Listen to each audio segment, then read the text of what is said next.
Hello बच्चों, अब हम आ गए अपने सेकंड पार्ट पे। Chapter 1 history, the rise of nationalism in Europe. हमने लास्ट वाले पैराग्राफ में पढ़ा कि कैसे एक फ्रेडरिक सूरियो नाम के फ्रेंच आर्टिस्ट ने एक इमेज बनाई जिसमें डेमोक्रेसी और सोशल रिपब्लिक को एक्सप्रेस किया।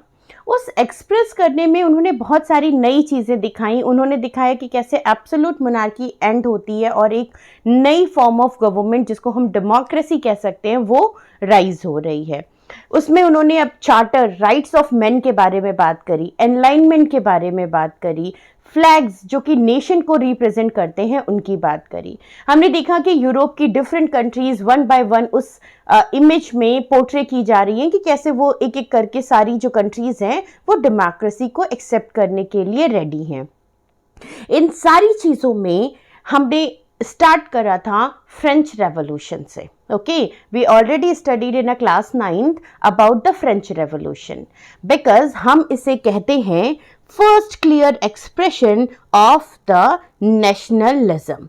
मतलब ये नेशनलिज्म का फर्स्ट एक्सप्रेशन है। उससे पहले लोगों को सिर्फ एक थॉट हुआ करता था कि नेशनलिज्म क्या होता है। एक प्यार है, एक रिस्पेक्ट है अपनी कंट्री के लिए, अपनी जो कंट्री है उसको रिप्रेजेंट करने के लिए, उसके लिए जो यूनिटी है वो बनाने के लिए हम नेशनलिज्म कह सकते हैं। लेकिन ये एक्सप्रेस कहाँ हुआ, कौन से रेवोल्यूशन में हुआ? फ्रेंच रेवोल्यूशन में, जो कि 1789 में हुआ था फ्रांस में। तो इतना हमने ऑलरेडी क्लास 9th में पढ़ा हुआ है। Now we come to the under the rule of absolute monarch. अगर हम बात करें तो फ्रांस एक ऐसा किंगडम था जहां पर एब्सोल्यूट मोनार्क मतलब पूरी तरीके से जो किंग है उसका रूल चलता था।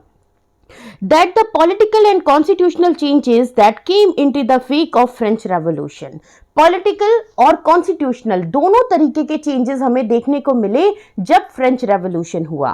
That sovereignty of the monarchy to the body of French citizens, हमने देखा कि कैसे जो सॉवरेनिटी है मतलब जो पावर है, अथॉरिटी है, वो मोनार्की से ट्रांसफर होकर सिटीजन्स के पास चली गई। किस तरीके से उन्होंने रेवोल्यूशन किया कि एक राजा को हटाकर तुरंत वो जो पावर्स थी, राजा की जितनी भी अथॉरिटीज थी, वो सारी की सारी उन्होंने जो फ्रेंच सिटीजन्स थे उनकी तरफ ट्रांसफर कर दी। Proclaim that the people who would henceforth constitute the nation, the shape its destiny, और ये तक दिखा दिया कि वहां के लोगों ने फ्रेंच जो कॉन्स्टिट्यूशन है उसको खुद लिखा और खुद ही उसको ट्रांसफॉर्म किया, शेप दिया, जिससे वो अपनी डेस्टिनी को खुद शेप कर सके, खुद बना सके। फ्रॉम द वेरी बिगनिंग, अगर हम बहुत स्टार्टिंग की बात करें तो French revolutionaries introduce the various measures and practices could create the sense of collective identity amongst the French people. हमने सबसे पहले देखा कि नेशनलिज्म की जो फीलिंग है उसको जनरेट करने के लिए जो फ्रेंच रेवोल्यूशन जो लीडर्स थे उन्होंने क्या किया, लोगों में आइडेंटिटी, कलेक्टिव आइडेंटिटी को जगाना शुरू किया। मतलब कलेक्टिव आइडेंटिटी मतलब हम सब में कोई एक चीज कॉमन है। जैसे अगर हम इंडिया के कंसेप्ट में बात करें तो हम सब बोलेंगे ना कि हम इंडियंस हैं, है ना। तो ये क्या हो गया, कॉमन आइडेंटिटी हो गई। हमारा नेशनल एंथम क्या है, जनगण मन, तो ये कॉमन आइडेंटिटी है। सो सबसे पहले फ्रेंच जो लीडर्स थे जो रेवोल्यूशन कर रहे थे उन्होंने जनरेट करने की कोशिश करी कि कैसे जो लोग हैं, जनता है, वो यूनाइट हो जाए, कास्ट, कलर, रिलीजन, क्लास, इन सारी चीजों को छोड़कर सिर्फ कॉमन आइडेंटिटी बनाई जा सके। तो उन्होंने क्या जनरेट किया, they started the idea of the la patrie, the fatherland and le citoyen the citizens. मतलब उन्होंने लोगों को बताना शुरू किया कि आप यहाँ के सिटीजन्स हो और ये जो फ्रांस है ये आपकी फादरलैंड है। देखो आज के टाइम पे हम मदरलैंड की बात करते हैं, मातृभूमि की बात करते हैं, लेकिन एक टाइम था जब स्टार्ट हुआ था नेशनलिज्म तो उसे फादरलैंड की तरह इंट्रोड्यूस किया गया था, क्योंकि हम सारे लोग आज भी हैं कि पैट्रियोटिक सोसाइटी में अपने पिता के नाम से जाने जाते हैं। तो उसी चीज को फॉलो करते हुए जब शुरू में ये आइडिया जनरेट हुआ था, स्प्रेड किया जा रहा था, तो उस टाइम पर फादरलैंड कंसेप्ट को एक्सेप्ट किया गया था। Emphasis मीन्स फोर्स करना, उन्होंने फोर्स किया कि आप इस जगह को अपना फादर लैंड मानो और आप अपने आप को इस फ्रांस का या इस एरिया का सिटीजन मानो. That United community enjoying the equal rights under the constitution. उन्होंने बोला कि ये जो कॉन्स्टिट्यूशन लिख रहे हैं हम, ये जो नेशनल असेंबली कॉन्स्टिट्यूशन लिख रही है जो आपने क्लास 9th में पढ़ा है, इसमें सबके लिए इक्वल राइट्स हैं. तो आप परेशान मत हो, सिटीजन हो. इट मीन्स कि कोई बड़ा नहीं है, कोई छोटा नहीं है, सबके पास है equal rights.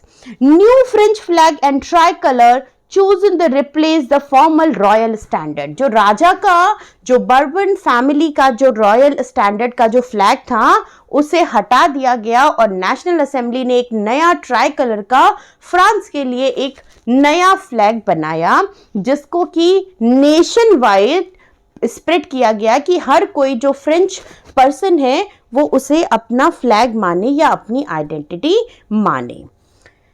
The State Journal was elected by the body of active citizen renamed the National Assembly. ये ऑलरेडी हमने क्लास 9th में पढ़ा है कि स्टेट जर्नल की जो थे वो इलेक्ट हो रहे थे as a active citizen who was जो 25 ईयर्स प्लस हो, जिनके पास प्रॉपर्टी हो और जो एटलीस्ट अपनी 3 days की वेजेस या सैलरी को एज अ टैक्स पे करते हो. ये लोग मिलकर चूज करेंगे नेशनल असेंबली के जो लीडर्स हैं या जो स्टेट जर्नल्स हैं उनको. न्यू हाइम्स वर कंपोज्ड, मतलब अलग अलग तरीके के हाइम्स या आप कह सकते हो कि स्लोगन्स जनरेट किए जाने लगे जिससे लोगों में यूनिटी जनरेट हो सके, बढ़ सके. ओथ्स टेकन, अलग अलग तरीके की शपथ ली जाने लगी. एंड मार्टर्स कॉमेमोरेटेड, अलग अलग तरीके की चीजें होने लगी. Commemorated means old events remember करवाए जाने लगे कि जिससे आप लोग यूनाइट हो सको कि कैसे हम लोग मिलकर कभी एक दूसरे के साथ काम किया करते थे, एक दूसरे के साथ रहा करते थे. ये फीलिंग्स भी जनरेट की जाने लगी.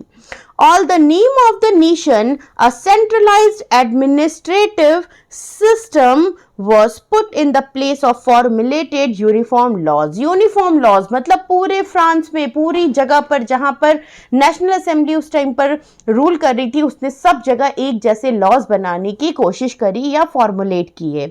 That territory internal customs duties and dues abolish of the uniform weights and measures. हमने ये नेपोलियनिक कोड में भी पढ़ा था कि कैसे जो मेजर्स हैं या जो वेट्स हैं उनको कैसे अबॉलिश किया गया और यूनिफॉर्म सिस्टम मतलब एक जैसा करने की कोशिश की गई.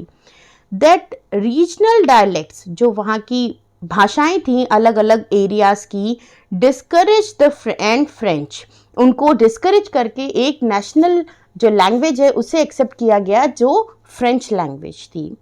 It was spoken and written in Paris, पहले ये सबसे ज़्यादा सिर्फ पेरिस में बोली और लिखी जाती थी. Become the common language of the nation, सबसे ज़्यादा ज़रूरी है जब हम किसी नेशन को बनाते हैं तो उसकी लैंग्वेज, लोग जुड़ेंगे कैसे. तो फ्रांस में भी इस चीज़ पे सबसे ज़्यादा ध्यान दिया गया और फ्रेंच को एक नेशनल लैंग्वेज की तरह लोगों ने अडॉप्ट किया जिससे लोगों की यूनिटी बढ़ सके. So the revolutionary further declared that it was the mission and the destiny of French nation to liberate the peoples of Europe from despotism.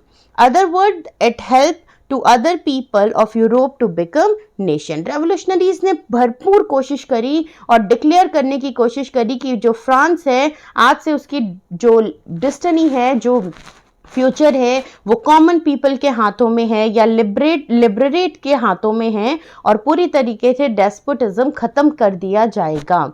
And other people of Europe to become nation, धीरे धीरे लोग आपस में बात करेंगे और ये जो नेशनलिज्म है या जो नेशन है ये पूरे जगह पर फैलाया जाएगा जिससे लोग इसे एक्सेप्ट करें और इसके थ्रू दूसरे देशों को भी इंस्पायर करें.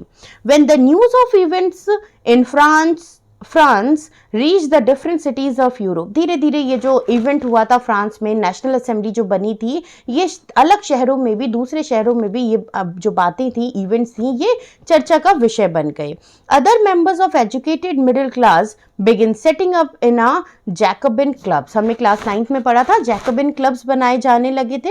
वैसे ही अदर सिटीज में भी लोग, मिडिल क्लास जो एजुकेटेड लोग थे, वो जैकबिन क्लब्स बनाने लगे। Their activities and campaign prepare to the French armies moved into Holland, Belgium, Switzerland, much in Italy in the 1790s। और ये वो टाइम है 1790 का, जब हॉलैंड, बेल्जियम, स्विट्जरलैंड और मच ऑफ इटली जैसे एरियाज में जो फ्रेंच आर्मीज थी या जो कैंपेन्स थे, वो नए नेशंस के लिए, नेशनलिज्म के लिए बनाए जाने लगे थे। With the outbreak of the revolutionary war, French army began to carry the idea of nationalism abroad. धीरे धीरे ये जो रेवोल्यूशनरीज थे, ये अपने आइडियाज को अब्रॉड, अलग देशों और प्रदेशों में भी स्प्रेड कर रहे थे। There is given about the next paragraph within the Swati of territory that came under his control. अब हम यहाँ पर बात करेंगे कैसे जो एक नेपोलियन है, उनकी टेरिटरी में क्या चेंजेस आए, या फिर नेशनलिज्म आने के बाद जब नेपोलियन आया तो टेरिटरी में कौन कौन से चेंजेस देखने को मिले।